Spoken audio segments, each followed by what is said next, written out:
నమస్తే నాగేశ్వర్ గారు. Cockroach Janata party చేపట్టిన చలో పార్లమెంట్ తీవ్ర ఉద్రిక్తతలకు దారితీసింది. కాక్రోచ్లు కదం దొక్కారు, పోలీసులు లాఠీచార్జ్ చేశారు, టియర్ గ్యాస్ కూడా ప్రయోగించారు. మరోవైపు కేంద్రం సిజేపీ ప్రతినిధుల్ని చర్చలకు పిలిచింది. జేపీ నడ్డాతో సిజేపీ ప్రతినిధులు భేటీ అయ్యారు. అదే సమయంలో కేంద్ర హోంమంత్రి అమిత్ షాతో కేంద్ర విద్యాశాఖ మంత్రి ధర్మేంద్ర ప్రధాన్ కూడా భేటీ అయ్యారు. ప్రొఫెసర్ గారు, దేశంలో అనేక నిరసనల్ని, ఆందోళన కార్యక్రమాలని చూసాము. సిజేపీ నిరసనలకున్న ప్రత్యేకత ఏంటి? మొదటిది, మనకు ఈ నిరసనలను సహజంగా యూపీఏ ప్రభుత్వ హయాంలో జరిగిన రెండు పెద్ద ఎత్తున జరిగిన ప్రధాన నిరసనలతో పోలుస్తున్నారు. ఒకటి అన్నా హజారే ఉద్యమం, రెండవది నిర్భయ ప్రొటెస్ట్. అన్నా హజారే ఉద్యమము, నిర్భయ ప్రొటెస్ట్లు జరుగుతున్న సమయంలో మీకు ప్రతిపక్ష భారతీయ జనతా పార్టీ కానీ, సివిల్ సొసైటీ ఆర్గనైజేషన్స్ కానీ చాలా బలంగా ఈ ఉద్యమాలకు మద్దతుగా ఇచ్చాయి. అంటే ఒక రకమైన పొలిటికల్ హ్యాండ్ హోల్డింగ్ ఉండే, పైకి అవి వాలంటరీ మూమెంట్స్ లాగా జరిగిన వాటికి ప్రతిపక్ష పార్టీల స్ట్రెంగ్త్ యాడ్ అయింది. ప్రతిపక్ష పార్టీ ప్రధానంగా బీజేపీ, ఆర్ఎస్ఎస్ పరివార్ దాన్ని యాంప్లిఫై చేసింది, ముఖ్యంగా అన్నా హజారే ఉద్యమం. సో ఇండియా అగెన్స్ట్ కరప్షన్ వెనకాల ఒక విపక్ష స్ట్రెంగ్త్ కూడా దాగింది. ఇప్పుడు ఈ కాక్రోచ్ జనతా పార్టీ ఉద్యమంలో మీకు ఏ ప్రతిపక్ష పార్టీ బలంగా దీన్ని ఓన్ చేసుకొని సహకరించి ఈ స్థాయికి తీసుకొచ్చింది లేదు. అఫ్కోర్స్ జనం వచ్చాక రాజకీయ నాయకులు అనివార్యంగా పాల్గొంటారు, కానీ మీకు ఈవెన్ రాహుల్ గాంధీపై కూడా విమర్శలు వచ్చాయి, ఆయన పట్టించుకుంటలేడు అని. సో అందువల్ల రాజకీయ పార్టీలు కూడా తాము ఎంటర్ అయితే దీన్ని బదనాం చేయడానికి ప్రభుత్వానికి అవకాశం వస్తుందని భావించి కాస్త దూరంగానే ఉన్నాయి. అందువల్ల ఏ రకమైన పొలిటికల్ ప్యాటర్నేజ్ లేకున్నా కూడా ఈ స్థాయిలో భారీగా మొబిలైజ్ కావడం దీని మొదటి ప్రత్యేకత. రెండవ ప్రత్యేకత ఏంటంటే మీడియా యాంప్లిఫికేషన్. మీకు ఒక రాజకీయ నిరసనలు ఏవి జరిగినా అవి జరిగిన తీరు ఒక ఎత్తు అయితే దాన్ని మీడియా భయంకరంగా ప్రొజెక్ట్ చేయగలుగుతుంది, లేదా భారీ ఉద్యమాల్ని కూడా మీడియా తక్కువ చేసి చూపెట్టగలుగుతుంది. సో మీకు ఇండియా అగెన్స్ట్ కరప్షన్ ఉద్యమం, నిర్భయ ఉద్యమం చూస్తే పెద్ద ఎత్తున big media, mainstream media ఆ ఉద్యమాలకు ఊతాన్నిచ్చాయి. ఉద్యమాల్ని 24 గంటల పాటు కవర్ చేశారు. ఆ మూమెంట్స్ ను గ్లోరిఫై చేశారు. ఆ మూమెంట్స్ కు ఆ ప్రాధాన్యత ఉంది, కాదని అంటలేను. మీడియా గ్లోరిఫై చేయడం తప్పని అంటలేను, కానీ గ్లోరిఫై చేయడం వల్ల media glorification, media justification, media amplification వల్ల ఏమవుతుందంటే ఆ ఉద్యమాలకు భారీ ఎత్తున జనం రావటానికి కూడా దోహదం చేసింది. ఇందుకు పూర్తి భిన్నంగా కాక్రోచ్ జనతా పార్టీ పట్ల ఇవాళ మెయిన్ స్ట్రీమ్ మీడియా అనుసరిస్తున్న వైఖరి, నిరసనలను సరిగా చూపెట్టకపోవడము, వాటి తీవ్రతను చూపెట్టలేకపోవడము, అందులో జరిగిన కొన్ని ఘటనలనే హింసాయుత ఘటనలు పెద్ద ఎత్తున ప్రొజెక్ట్ చేయడము, అలాగే మీకు ఈ నిరసనలను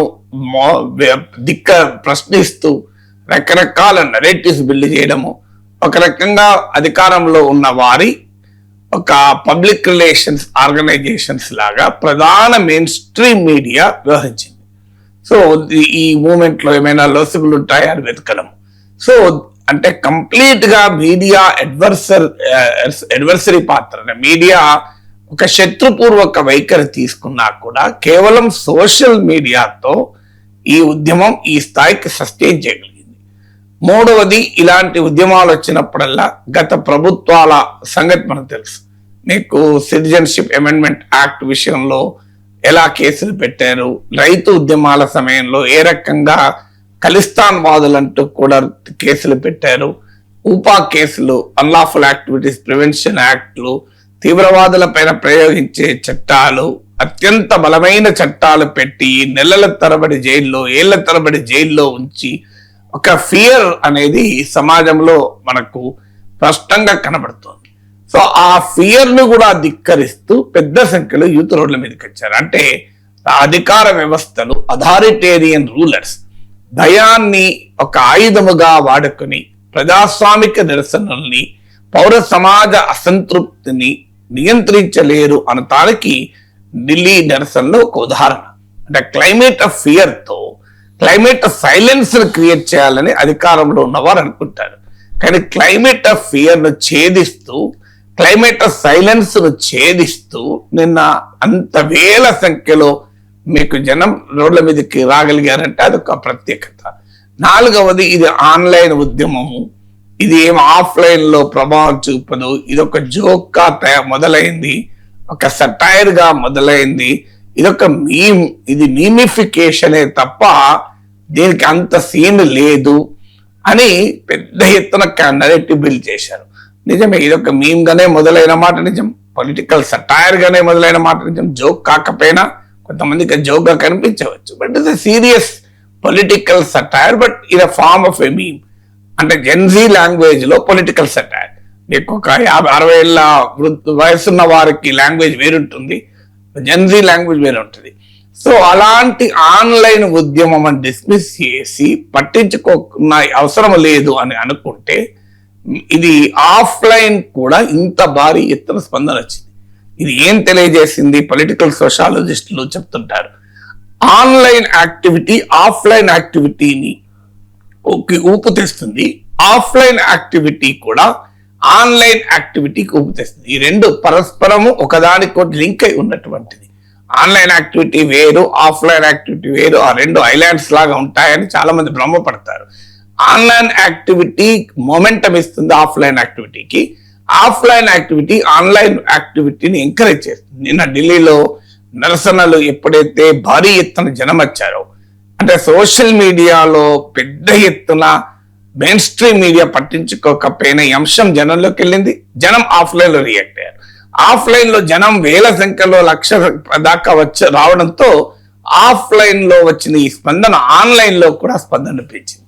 సో అందువల్ల ఒక dialectical link, organic link between online and offline అనే దానికి ఇది నాలుగవది. ఐదవది, సాధారణంగా ప్రొటెస్ట్లు అంటే ఆర్గనైజ్డ్ గా ఉంటాయి, దాని రాజకీయ అండదండలు ఉంటాయి, వనరులు ఉంటాయి, రిసోర్సెస్ ఉంటాయి, పెద్ద ఎత్తున ప్రాపగండా మిషనరీ ఉంటుంది, ఆర్గనైజేషన్, ప్రాపగండా ఇవన్నీ కలిపితే ఒక ప్రొటెస్ట్ జరుగుతుంది. కానీ ఇది ఇందులో పాల్గొన్నవారు, అఫ్ కోర్స్ ఏ ఆర్గనైజ్ లేకుండా ప్రొటెస్ట్ జరుగుతుంది అంటలేను, కానీ మోర్ దెన్ ఆర్గనైజ్, అంటే it has gone beyond Abhijit Dipke, gone beyond Sonam Wangchuk, gone beyond any other protesters. అంటే అక్కడ నాయకులు కీలకం కాదు. ఇప్పుడు మీకు దీంట్లో ఉన్న ప్రత్యేకత ఏంటంటే ప్రజలు స్వచ్ఛందంగా దీనికి తరలి వచ్చారు. మీకు రాజకీయ పార్టీల ఆర్గనైజ్డ్ యాక్టివిటీకి భిన్నం ఏంటంటే స్పాంటేనియస్ మొబిలైజేషన్ పీపుల్.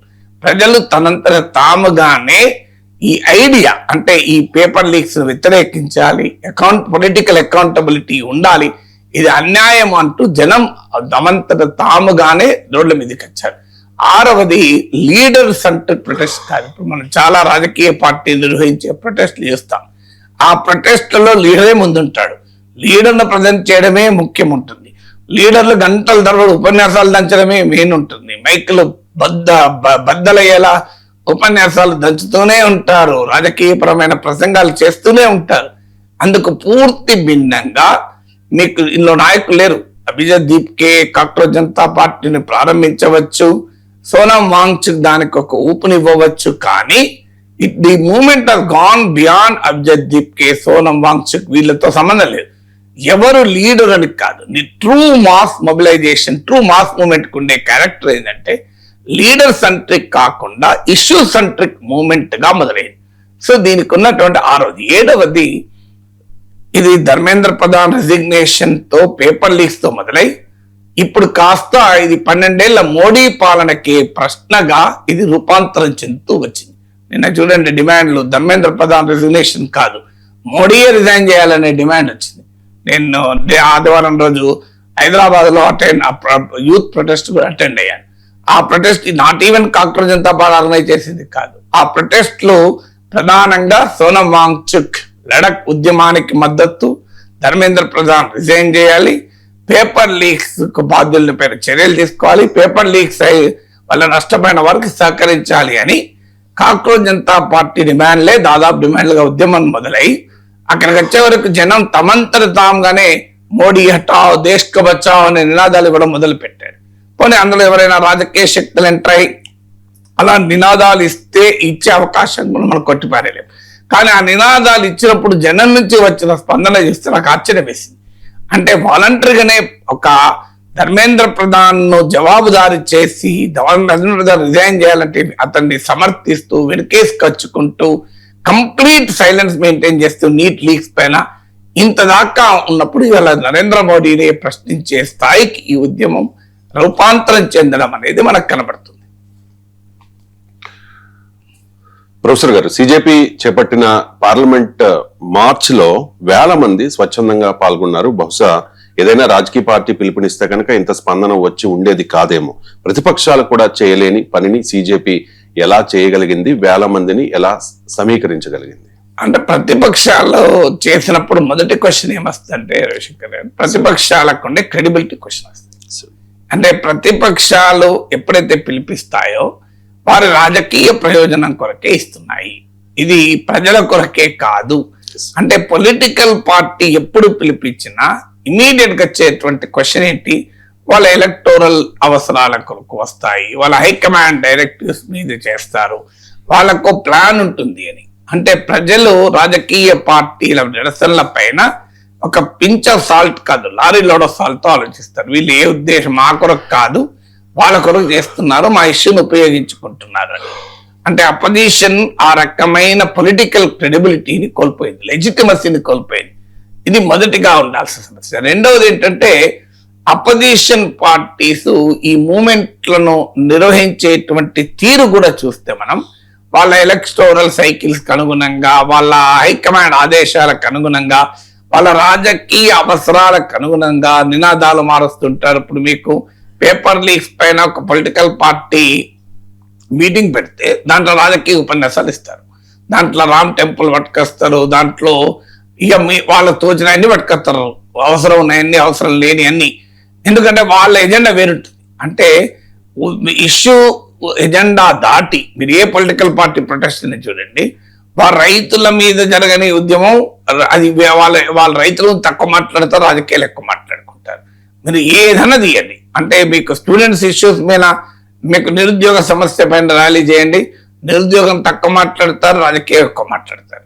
సో అందువల్ల ఈ పొలిటికల్ ఎజెండాను రుద్దేటువంటి ప్రయత్నం రాజకీయ పార్టీలు చేయడం వల్ల యూత్ దూరం అవుతారు. మూడోది ఏంటంటే దేశంలో ఉన్నటువంటి ప్రజలు, ముఖ్యంగా జెన్జీ, ఏ రాజకీయ పార్టీతో ఐడెంటిఫై కావడానికి కోరుకోవడం లేదు. ఎందుకంటే వారు ఎపొలిటికల్, మేము రాజకీయాలకు అతీతము అనేటువంటి భావన. ఎందుకంటే రాజకీయ పార్టీలు ఎంత బలంగా ఉన్నా సమాజంలో ఓ 10% వరకే రాజకీయ పార్టీల యాక్టివిటీ తప్ప 90% రాజకీయ పార్టీలతో సంబంధం లేదు. ఎలక్షన్స్ అప్పుడు వాళ్ళ రాజకీయ పార్టీలకు ఓటేయచ్చు, కానీ మీరు అన్ని పార్టీల సభ్యత్వం తీయండి, మీరు ఎంత పర్సెంటేజ్ ఉంటుంది రియల్ సభ్యత్వం, వాళ్ళు రాసుకున్న సభ్యత్వం కాదు. రాసుకున్న సభ్యత్వం తీస్తే భారతదేశ జనాభా దాటిపోతుంది. ఆల్ పార్టీస్ మెంబర్షిప్ కనుక మీరు టోటల్ వేస్తే నా అంచనా దేశ జనాభా దాటిపోయినా ఆశ్చర్యపడవలసిన లేదు.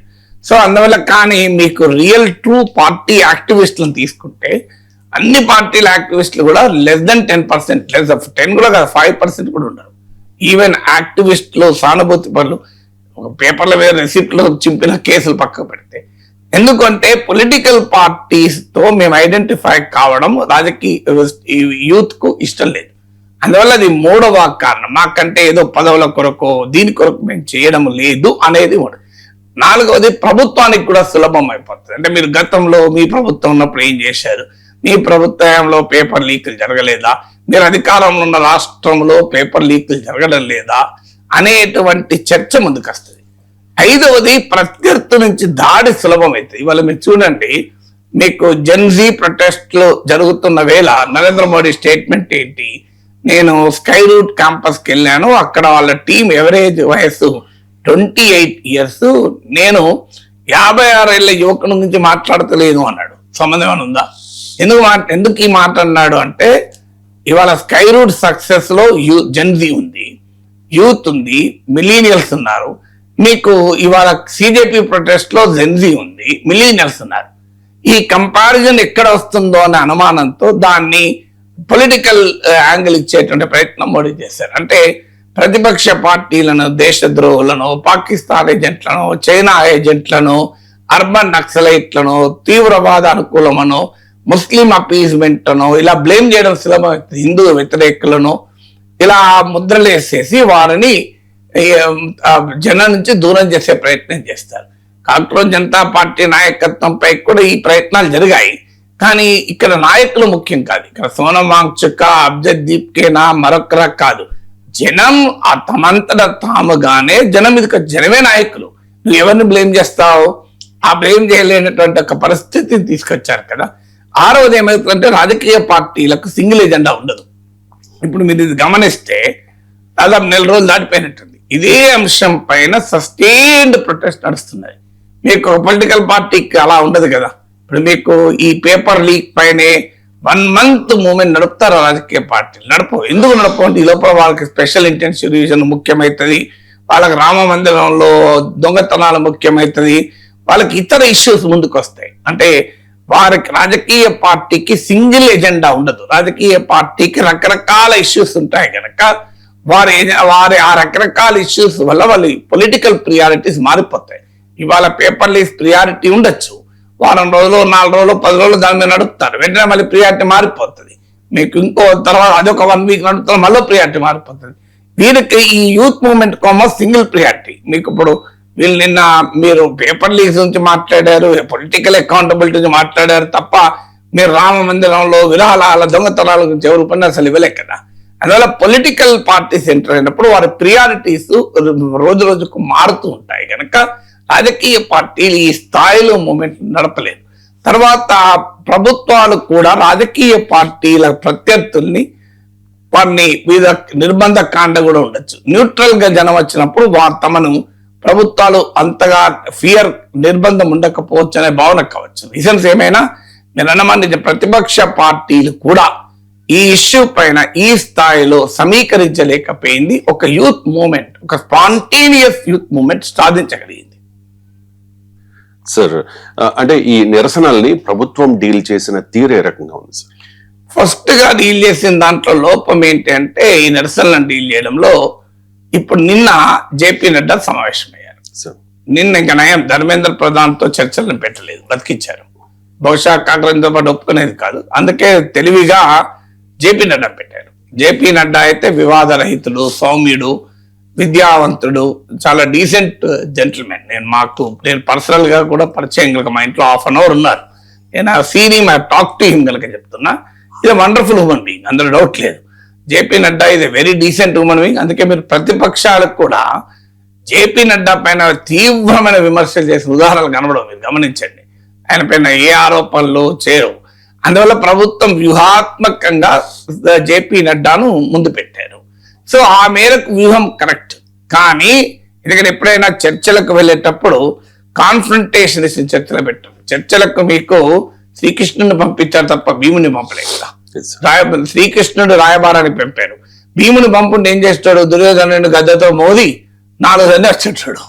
సో అందువల్ల చర్చలకు కూడా ఎవరు పంపాలి అంటే కాస్త సౌమ్యంగా ఘర్షణ పడిన వ్యక్తిని పంపాలి. ఆ మేరకు మోడీ ప్రభుత్వం చాలా తెలివిగా వ్యవహరించింది. కానీ ఈ పని ఎప్పుడో చేయాలి కదా, ఇవాళ కొత్తగా స్టార్ట్ అయిన మూమెంట్ కాదు కదా.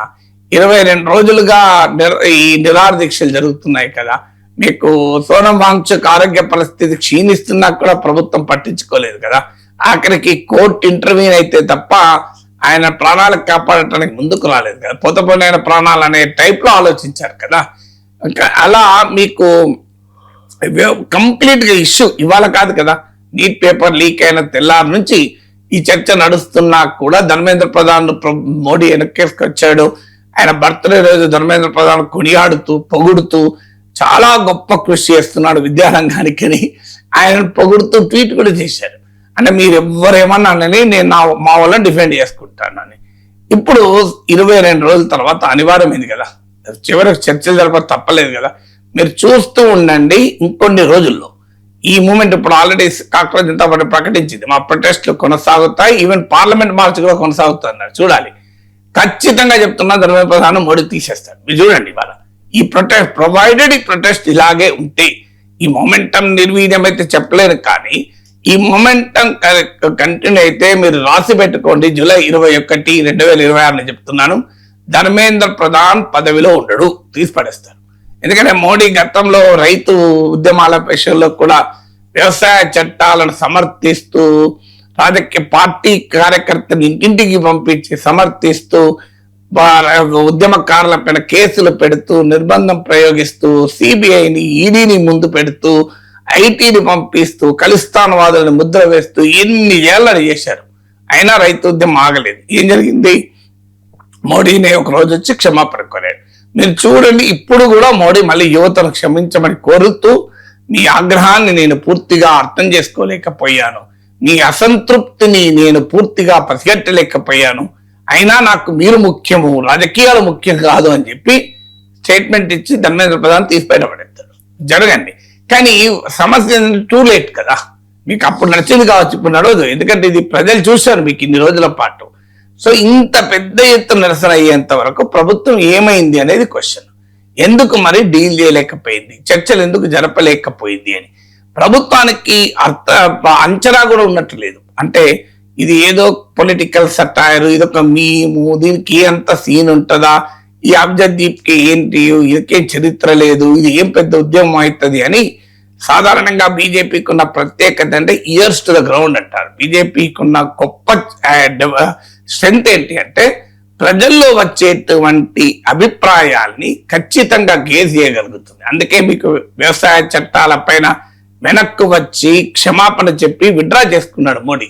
ఎందుకంటే ప్రజల బీజేపీకి ఉన్న అడ్వాంటేజ్ ఆర్ఎస్ఎస్ పరివారం ఉండడం వల్ల వారు ఎప్పటికప్పుడు సమాజంలో ప్రజలు ఏమనుకుంటున్నారనే ఫీడ్బ్యాక్ ఇస్తూ ఉంటారు. మరి ఈ కాక్రోచ్ జనతా పార్టీ ఫినామిన్ పైన సంఘ్ పరివార్ నుంచి ఫీడ్బ్యాక్ రాలేదా, వచ్చినా మోడీ పట్టించుకోలేదా మనకు తెలియదు. కానీ ఖచ్చితంగా మోడీ ప్రభుత్వం Bharatiya Janata party youth anger ను సరిగా అంచనా వేయలేకపోయింది. వాస్తవంగా ఈ యూత్ అంతా కూడా బీజేపీ కోర్ ఎలక్టోరల్ కాన్స్టిట్యున్సీ. బహుశా మా వారే కదా మాకు వ్యతిరేకంగా స్పందిస్తారా అనే అతి విశ్వాసమే ఉండవచ్చు. ఎందుకంటే యూత్ యంగ్ ఓటర్ బీజేపీకి ఓటు వేస్తారు ఈ 3 ఎన్నికల్లో. వీళ్ళంతా కూడా ఎడ్యుకేటెడ్ మిడిల్ క్లాస్, ప్రధానంగా మిడిల్ క్లాస్ పేరెంట్స్, వాళ్ళంతా బీజేపీకి ఓటు వేశారు. సో మా వాళ్ళే కదా అనుకోవచ్చు. లేదా ఒక ఏదో హిందుత్వతోనో నేషనలిజంతోనో పాకిస్తాన్ పేరు చెప్పో చైనా పేరు చెప్పో మేము వీళ్ళని కంట్రోల్ చేయగలం అనుకోవచ్చు. లేదా వీళ్ళని దేశద్రోహులను ముద్ర వేస్తూ, అర్బన్ నక్సలైట్లను ముద్ర వేస్తూ, హిందూ ద్రోహులను ముద్ర వేస్తూ మేము కంట్రోల్ చేయగలం అనే అతి నమ్మకం ఉండొచ్చు. కారణాలు ఏదైనా BJP fail to anticipate the gravity of the issue. Gravity ఇన్ని వేల మంది వస్తారు అనేటువంటి అంచనా కూడా ఉన్నట్టుగా లేదు. ఇక బల ప్రయోగం లేకుండా, యూజ్ ఆఫ్ ఫోర్స్ లేకుండా వీటిని కంట్రోల్ చేయడం ఎలా అనేది మీకు బీజేపీకి ఉన్న ప్రత్యేకత ఏంటంటే ఇంతకన్నా పెద్ద పెద్ద ప్రొటెస్ట్లను కూడా చాలా సమర్థవంతంగా మోడీ ప్రభుత్వం హ్యాండిల్ చేసిన చరిత్ర కూడా ఉంది. ఎందుకు?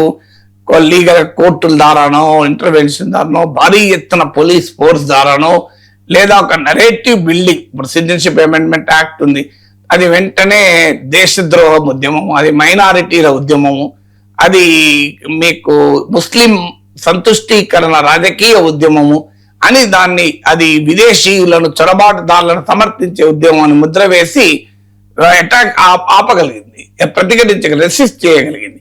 రైతు ఉద్యమానికి కూడా అలాగే ఖలిస్తాన్ ఉద్యమం అని చెప్పి రెసిస్ట్ చేయగలిగింది. కానీ ఇక్కడ ఏ రెసిస్టెన్స్ పనిచేయలేదు. మీకు బీజేపీ ఎత్తుగడలు, నరేటివ్ బిల్డింగ్ కావచ్చు, వారి అడ్మినిస్ట్రేటివ్ ఎఫిషియన్సీ కావచ్చు, వాళ్ళ లీగల్ టూల్స్ కావచ్చు, లేదా ఆఖరికి వాళ్ళ యూజ్ ఆఫ్ ఫోర్స్ కావచ్చు, ఇవేవి పనిచేయలేకపోయాయి. అందువల్ల మీకు ఈ ఉద్యమానికి ఉండే పొలిటికల్ గ్రావిటీని అర్థం చేసుకోలేకపోవడమే బీజేపీ హ్యాండిల్ చేసిన దాంట్లో చాలా పెద్ద పొరపాటు. దీనికి ఖచ్చితంగా బీజేపీ ఏదో రూపంలో మూల్యం చెల్లించుకోవాల్సి ఉంటుంది. వెంటనే ఎలక్టోరల్ ఇంపాక్ట్ ఉండదు కదా అనే నమ్మకం బీజేపీకి ఉంటే ఉండొచ్చు, కానీ ప్రతి ఒక్కటి ఎలక్టోరల్ ఇంపాక్ట్ యాంగిల్లోనే చూడకూడదు కదా. ఒక్కసారి ప్రజల్లో ప్రభుత్వం పైన అసంతృప్తి పెరిగితే అది ఎక్కడికి పోతుందో ఎవరు చెప్పలేరు. ఒక్కసారి ప్రభుత్వం పట్ల ఫియర్ పోతే ప్రజలు నిరసన తెలపడానికి వెనుకాడరు. సో అందువల్ల ఇట్స్ ఎ బిగ్ ఛాలెంజ్. బహుశా మోడీ ప్రభుత్వం ఈ 12 ఏళ్లలో ఇంత పెద్ద ఛాలెంజ్ ను ఎప్పుడు ఎదుర్కోలేదు. అందువల్ల it is a biggest political challenge in the history of Modi regime. దేశంలో పేపర్ లీక్స్ కంటే చాలా పెద్ద పెద్ద సమస్యలు ఉన్నా కూడా ప్రజల నుంచి ఇంత స్పందన రాలేదు సార్. పేపర్ లీక్స్ అనేవి ఇప్పుడే జరగట్లేదు, గతంలో కూడా మనం చూసాం. ఎందుకు ఈసారి పేపర్ లీక్స్ విషయంలో ప్రజల నుంచి ఇంత భారీ స్పందన వచ్చింది? అంటే ఒకటి మీకు paper leaks exam paper leaks అన్ని ఒకే స్థాయిలో ప్రభావం చూపి, ఎందుకంటే దాన్ని రాసే జనం కూడా ముఖ్యం కదా. నీట్ ఎగ్జామ్ రాసే అంత I think it's one of the largest exam. 22 లక్షల మంది అనుకుంటారు రాసేవారు, కరెక్ట్ నెంబర్ గుర్తులేదు, కానీ లక్షల సంఖ్యలో నీట్ ఎగ్జామ్ రాస్తారు. ఇది మొదటి కారణం. రెండవది, ఏ ఎగ్జామ్ కు కూడా ఈ స్థాయిలో లైఫ్ అండ్ డెత్ గా ఫీల్ అయ్యి రాయడం తక్కువ మీకు. అంటే ఇది జీవితం అంటే మీకు నీట్ కానీ జేఈ కానీ లైఫ్ అండ్ డెత్ గా ప్రిపేర్ అవుతారు. ఎప్పటి నుంచి ప్రిపేర్ అవుతారు? మీకు మేము నీట్ కోచింగ్ కొరకు హై స్కూల్లో 5వ తరగతి 6వ తరగతి స్టార్ట్, 5th 6th స్టార్ట్ అవుతుంది. సో మీకు చిన్న పిల్లలప్పటి నుంచి 5th 6th నుంచి మెడిసిన్ లేదా ఐఐటి లేదా నీట్ అని ఆస్పిరేషన్ తో స్టార్ట్ అవుతుంది. మీకు బ్యాంక్ ఎగ్జామ్ కలా 5th క్లాస్ నుంచి ప్రిపేర్ కారు, సివిల్ సర్వీసెస్ కలా 7th క్లాస్ నుంచి ప్రిపేర్ కారు, గ్రూప్ 1 ఎగ్జామ్ కొరకు 5వ తరగతి ప్రిపేర్ కాదు. ఈ ఏడాది రిజిస్టర్ చేసుకున్న అభ్యర్థులు 22,79,743 సార్. పరీక్షకు హాజరైన అభ్యర్థులు 19,99,890. అంటే 20 లక్షల మంది. 20 లక్షల పిల్లలంటే 20 లక్షల కుటుంబాలు. 20 లక్షల కుటుంబంలో 80 లక్షల మంది. ఆ నలుగురికి మేనమావలు, మేనత్తలు, బాబాయిలు, పెదనాన్నలు, పెద్దమ్మలు, చిన్నమ్మలు, పక్కింటి అంకుళ్ళు, ఆంటీలు విలువ ఉంటారు కదా. ఒక బిడ్డ నీట్ ఎగ్జామ్ రాస్తుందంటే వాళ్ళ మేనమా ఆశతో చూస్తారు, నా మేన కోడలకు డాక్టర్ అవుతుంది అని. వాళ్ళ మేనత్త ఆశతో చూస్తారు, వాళ్ళ పెద్దనాన్న చూస్తారు, వాళ్ళ చిన్నాన్న చూస్తారు, వాళ్ళ నానమ్మ చూస్తారు, వాళ్ళ అమ్మమ్మ చూస్తారు, వాళ్ళ తాతలు చూస్తారు, వాళ్ళ పక్కింటి అంకులు చూస్తారు, పక్కింటి ఆంటీ చూస్తారు, ఇంతమంది చూస్తారు. ఆ వాళ్ళే కాదు, నెక్స్ట్ ఇయర్ నీట్ ఎగ్జామ్ రాసే వాళ్ళు చూస్తారు, 3 ఏళ్ల తర్వాత నీట్ ఎగ్జామ్ రాసే వాళ్ళు చూస్తారు. అంటే ఎన్ని కోట్ల మంది ఇష్యూనో ఒక్కసారి ఆలోచించండి. అంటే నీకు ఏ ఎగ్జామ్ కూడా ఇంత స్థాయిలో ప్రజలతో లింక్ ఉండదు కదా. మీకు స్టేట్ అవేనే 20 లక్షల మంది రాస్తున్నారు. అంటే 80 లక్షల కుటుంబాలు కలుపుకుని 80 లక్షల మంది. ఇక ఇతరత్ర తీసుకుంటే దిస్ ద బిగ్గెస్ట్ జనం. మోడీ ప్రభుత్వం అంచనా వేయలేకపోయింది. బీజేపీ ఎక్కడ తప్పు చేసింది అంటే ఇంత సీరియస్ అనుకోలేదు. రెండవది, ఇది ఫస్ట్ లీక్ కాదు, క్యూములేటివ్ లీక్స్. 2025 లో కూడా ఆరోపణలు వచ్చాయి. అయితే ఇది దేశవ్యాపిత భారీ లీక్ కాదు అని భావించారు.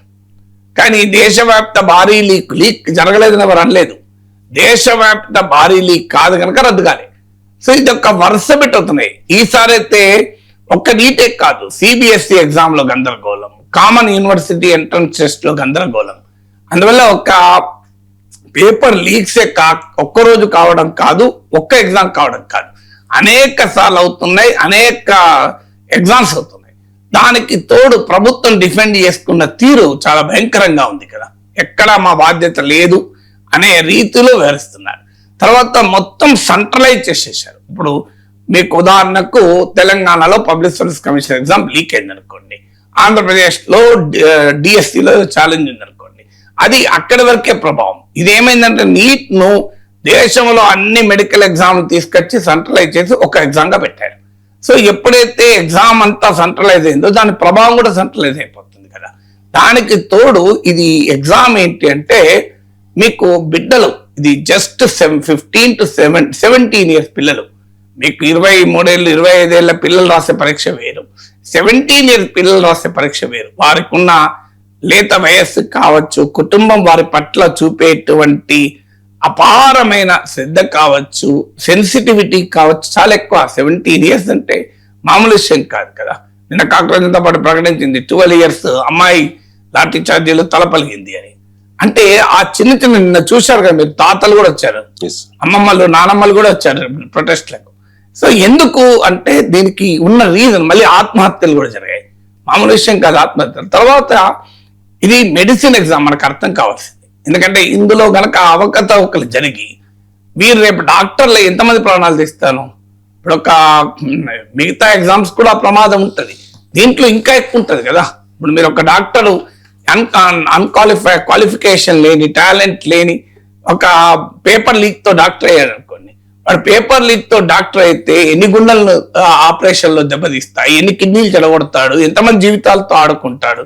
సో అందువల్ల మెడిసిన్, డాక్టర్ అనే ప్రొఫెషన్ ఉండే ప్రాధాన్యత కూడా అది ప్రభుత్వం ఎంత సింపుల్ గా తీసుకుని ఏముంది మళ్ళీ ఎగ్జామ్ పెడుతున్నాం కదా అని మళ్ళీ ఎగ్జామ్ పెట్టడం సమస్యకి పరిష్కారం ఎట్లవుతుంది? మీరు ఇప్పుడు ఇవాళ ఎగ్జామ్ రాస్తారు, మంచి ర్యాంక్ వస్తుంది, 300 ర్యాంక్ వచ్చింది.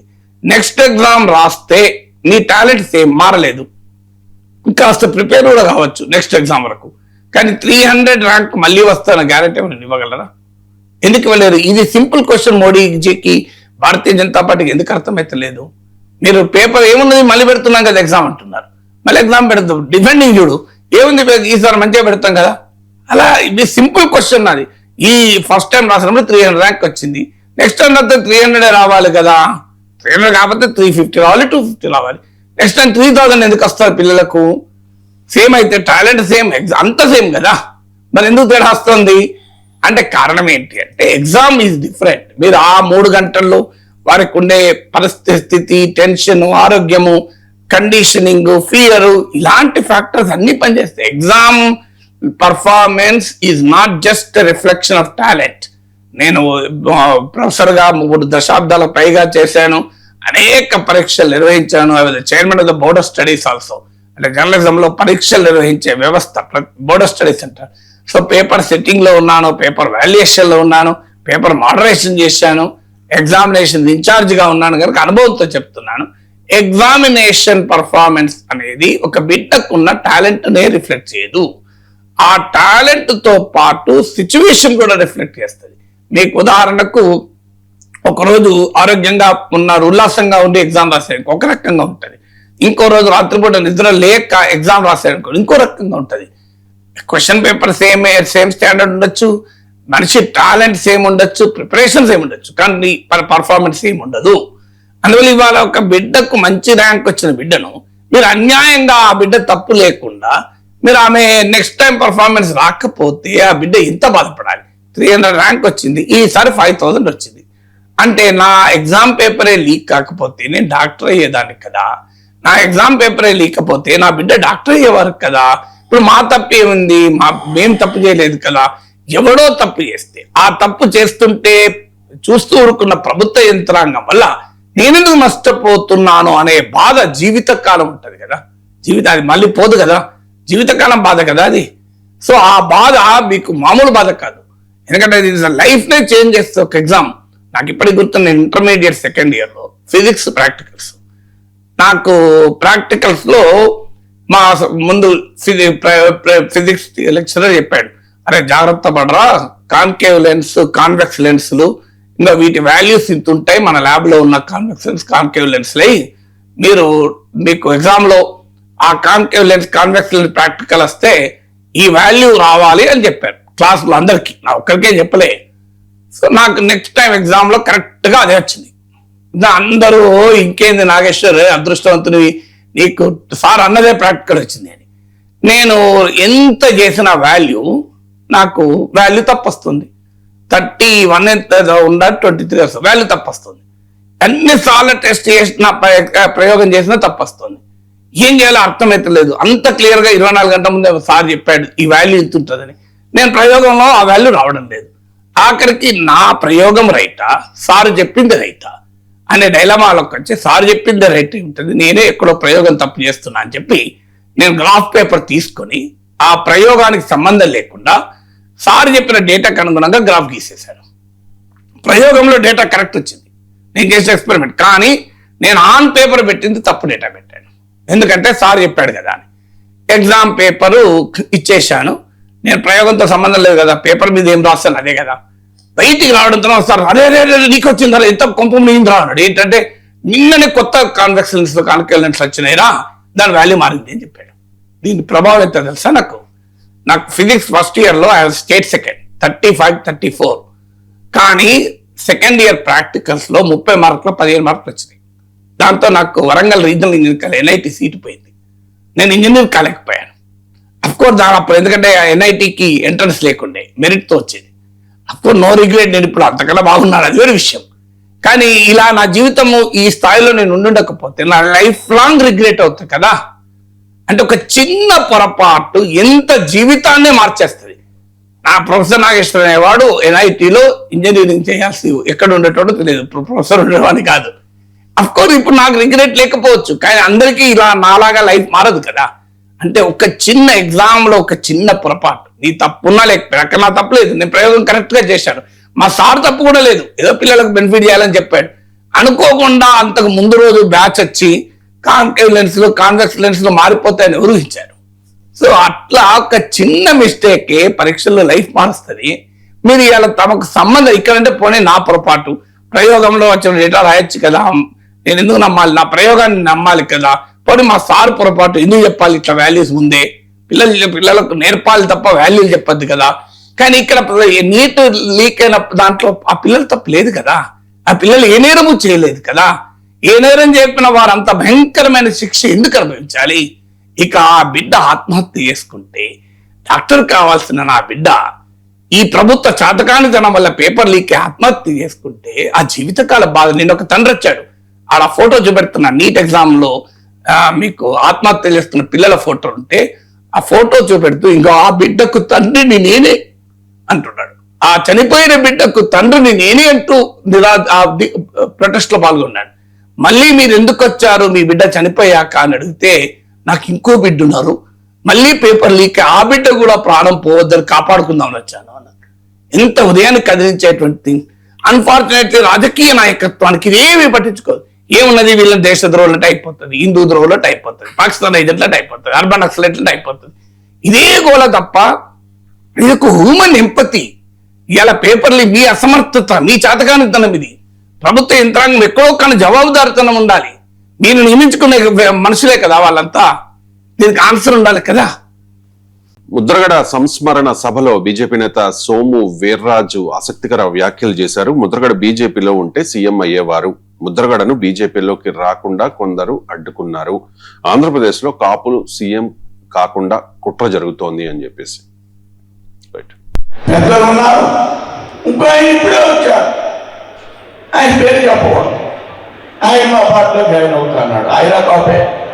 అబ్బో ఆయన రావడానికి వీల్లేదు, ఎవరిని చేర్చుకోండి, చేర్చుకుంటే ఏమైపోతాం, ఏ పార్టీ పోతాం.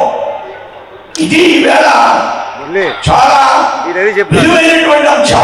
ఆవేళ జిఎస్ రావు గారితో కానీ ముద్రగడ పద్మనాభం గారితో కానీ ఈ విషయాలన్నీ ఎందుకు జరుగుతున్నాయి, కాపు ముఖ్యమంత్రి ఆంధ్ర రాష్ట్రంలో కాకూడదనేటువంటి విషయాలు ఇవన్నీ జరుగుతున్నాయనేటువంటి విషయాలు నేను చెప్పడానికి ఏ విధంగా కూడా వెంటనే పద్మనాభం గారిని 99లో బీజేపీ ఎంపీగా పోటీ చేయొచ్చు, ఆయన కేంద్ర మంత్రి చేద్దాం, ఆయన తర్వాత బీజేపీ అధ్యక్షుడు అవుతాడు, ఆ తర్వాత ఈ రాష్ట్రానికి ముఖ్యమంత్రి అవుతాడని చెప్పిన ఏకైక పార్టీ భారతీయ జనతా పార్టీ.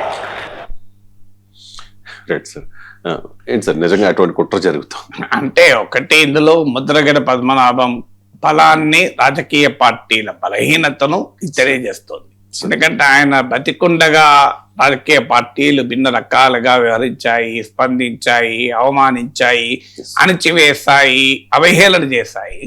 ఆయన చనిపోయాక పోటీ పడుతూ మాకంటే మించిన ముద్రగడ విధేయులు లేరు, ముద్రగడ వారసులు లేరు అనే రీతిలో రాజకీయ పార్టీలు పోటీ పడతాయి. రీసెంట్ గా నాదేండ్ల మనోహర్ కూడా చెప్పారు,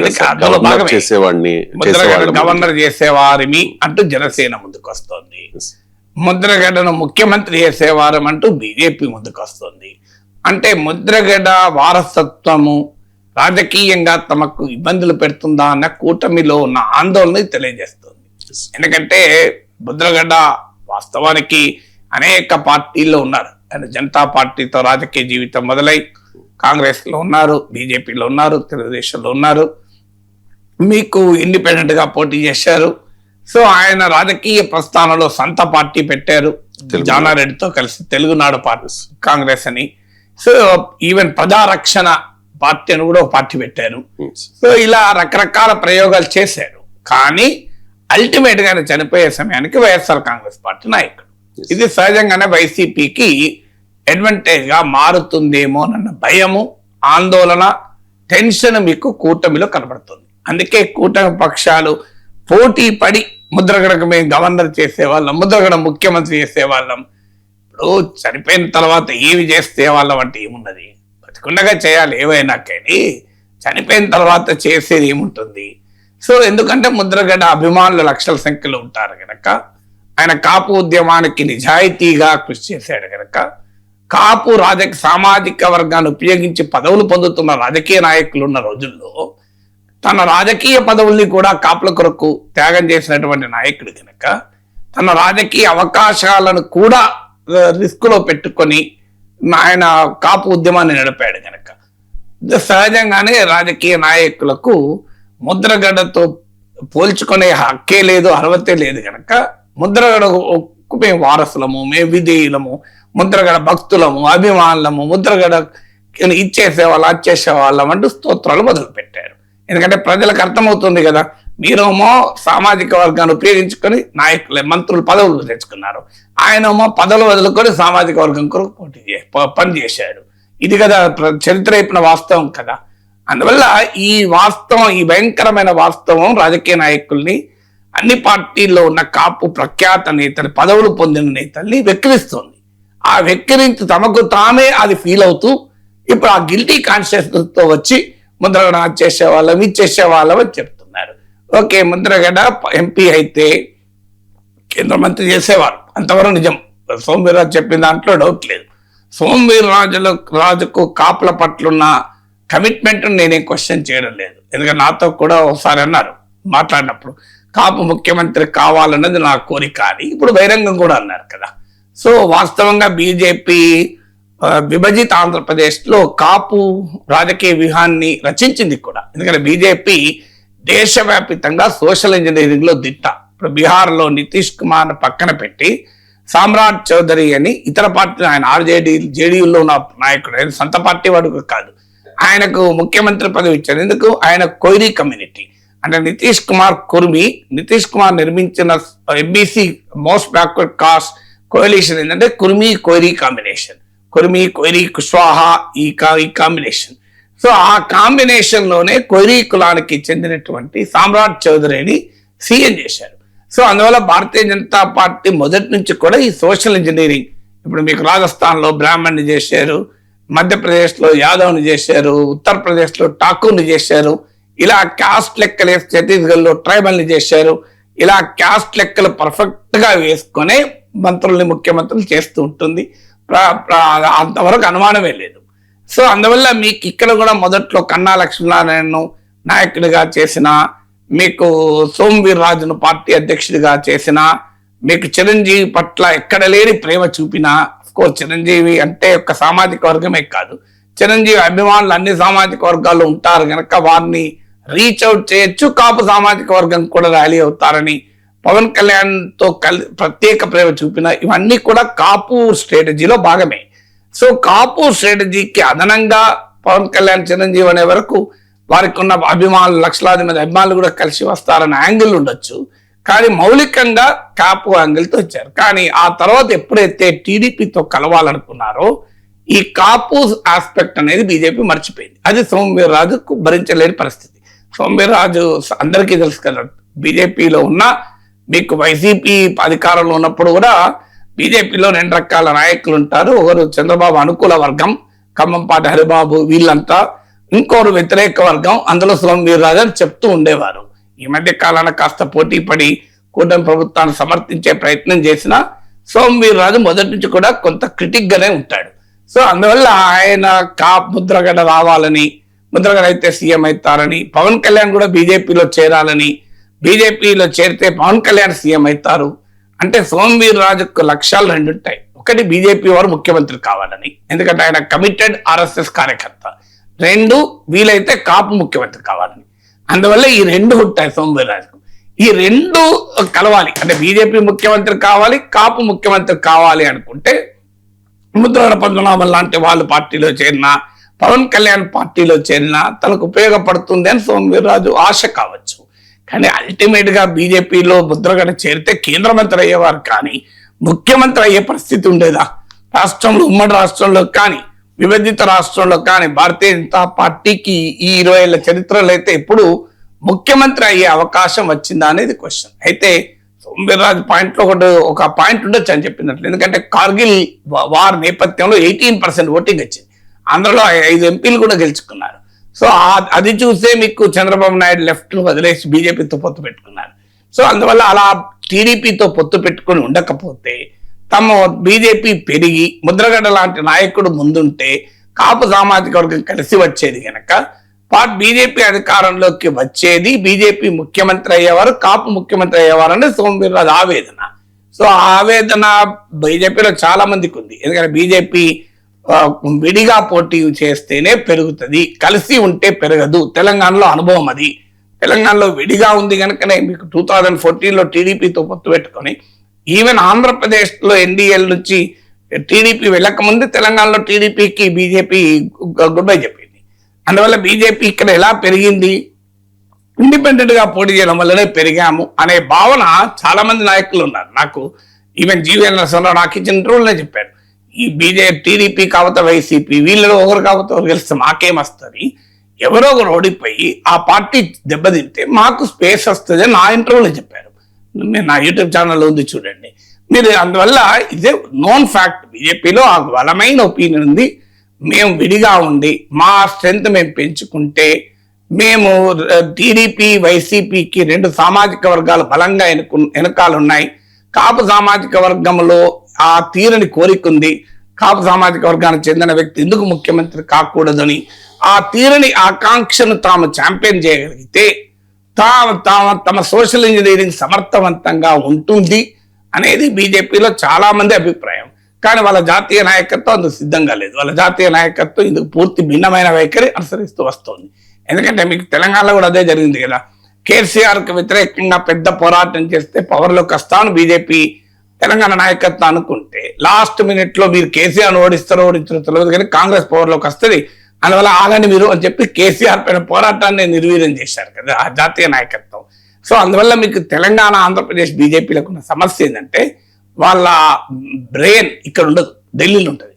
దానివల్ల వాళ్ళకి అవకాశాలు పోతుంటాయి. అందువల్ల సోమవీర్రాజు ఇది సీజన్ లీడర్, కమిటెడ్ లీడర్. ఆయన కాపు సామాజిక వర్గానికి ఆయన నిబద్ధతను ప్రశ్నించలేం, బీజేపీకి పట్ల ఆయనకున్న నిబద్ధత ప్రశ్నించలేం. అందులో కొన్ని విషయాలు ఆయన ఓపెన్ గా చెప్పే మాటలు ఎవరికి భయపడ్డాడు. అందులో ఇప్పుడు ఒక పెద్ద సంచలనం పేల్చాడు కదా, కాపులు ముఖ్యమంత్రి కాకుండా అడ్డుకుంటున్నారు అంటున్నారు. ఎవరు అడ్డుకుంటారు అందరికీ తెలుసు కదా ఎవరు అడ్డుకుంటారు అనేది.